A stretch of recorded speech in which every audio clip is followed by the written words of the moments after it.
தமிழுக்கு நிகர் தமிழே, தமிழனுக்கு நிகர் எவரே. 2 அடியில் நம்மால் எதுவும் செய்ய இயலாது என்று எண்ணும் மனிதனிடத்தில் 2 அடி குரலில் எதையும் நம்மால் செய்ய முடியும் என நம்பிக்கையை ஊக்குவித்தது திருக்குறள். வணக்கம் ஐயா. வணக்கம். இன்னைக்கான குறள் என்னங்க ஐயா? இன்னைக்கான குறள் அதிகாரம் 114 நாணுத்துற உரைத்தல்.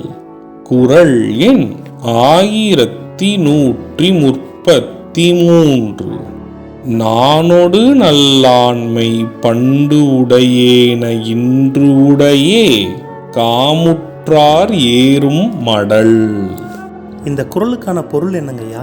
இதற்கான பொருள், நாணமும் ஆண்மையும் பெற்று நான் முன்பு நலமுடன் இருந்தேன்.